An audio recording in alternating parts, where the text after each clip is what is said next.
Hi, Max Brantley with the Arkansas Times on Thursday, January 18th. The most interesting news of the day, I think, comes from Washington and U.S. Senator Tom Cotton's office. It turns out, thanks to news from Ozark Indivisible, a political resistance group, that Cotton's office has sent letters, perhaps as many as 6, to some of the frequent callers he gets on issues such as immigration and health care. They're cease and desist letters. They tell people to stop making calls of any sort or they'll be reported to the Capitol Police for harassment.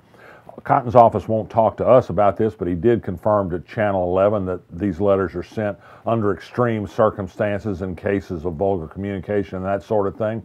But it seems to me that even though that certainly isn't proper, that barring communication for all time is something they call prior restraint in the court, something that somebody might call the action of a snowflake. Oh well.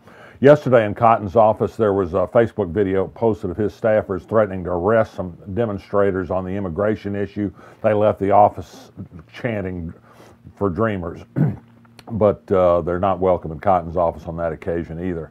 Elsewhere around the world, very important ruling by the Arkansas Supreme Court today. It reversed a couple of decades of precedent and said the Arkansas Constitution means what it says. The state is immune from lawsuits, so-called sovereign immunity.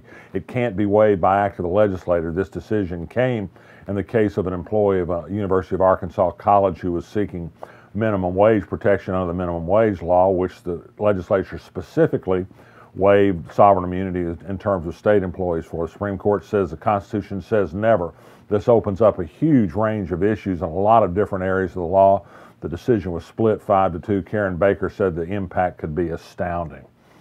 Interesting article on a national news website that reports on Black and African American issues about the situation at Arkansas Baptist College, a tiny local church college here that's been beset by a lot of financial and leadership issues. A lot of background for people interested in that college, of a lot of skullduggery going on, they say, in the operation of the school. Very interesting background. Those interested in ABC might take a look at our website and find a link to that article and find it interesting. The Pollution Control and Ecology Commission yesterday issued a stay and said that the C&H hog farm in the Buffalo River watershed can continue to operate while it appeals denial of a permit for a new permission to store hog waste in ponds on the property there. People see that as a potential danger of the Buffalo River. Many people think it's going to be hard for that farm to prevail in the long run on the permit issue. Interesting political development in northwest Arkansas. 2 strong candidates that emerged for state house race up there, 2 women, Adrian Covello and Denise Garner, for the House seat held by Charlie Collins, who's under a lot of fire in his neighborhood for his support for guns on campus, particularly at the University of Arkansas. Covello, a lawyer from Fayetteville, has decided to drop out of the race and run for circuit clerk instead. That will leave Denise Garner, who has a strong name recognition in that area for a lot of good civic works, as a strong candidate against Collins in the November election.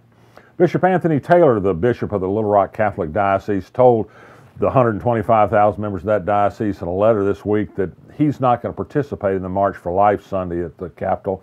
That's the annual anti-abortion demonstration, because the keynote speaker will be Attorney General Leslie Rutledge. He parted company with Rutledge over capital punishment. He opposed recent executions in Arkansas. She fought vigorously for them. He doesn't want to be on the platform with somebody who supported the death penalty. And advocacy for life is advocacy for life to the bishop. He doesn't see a differentiation. Well, Amazon announced today the 20 cities that are finalists for its new headquarters. Needless to say, Little Rock wasn't among them. It said it didn't want to be among them, if you'll remember.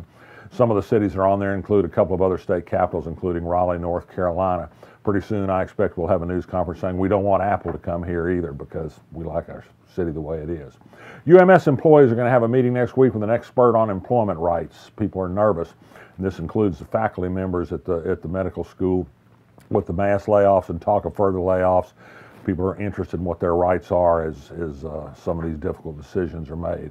Speaking of marches, there's a women's march Saturday in Little Rock. This one is for reproductive choice. This is and other political issues of interest to women. Several political candidates on the Democratic side of the aisle will be there.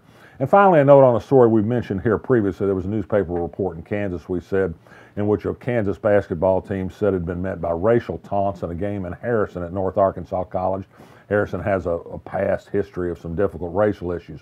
Rob McCorkindale, a retired circuit judge who I know and who's a liberal leaner and an advocate for racial justice, has looked into this as a member of the racial task force in Harrison. He says, indeed, some of the sounds that were reported were made, crow calls, for example, but he says there are sounds that are made by old fans there for a long time, had nothing to do with race. The Arkansas college teams is integrated, he's noted. In any event, he's made a finding that this was a result of misinterpretation, not racism. It spurred a great deal of criticism of McCorkindale online, which is unfortunate. I think he's a good guy. This is a problem that the evil you do in your past sometimes lives for a long time, even when you're blameless in the current day. I'm Max Brantley. I'm certainly resisting, and give Tom Cotton a call if you get a chance. See you tomorrow.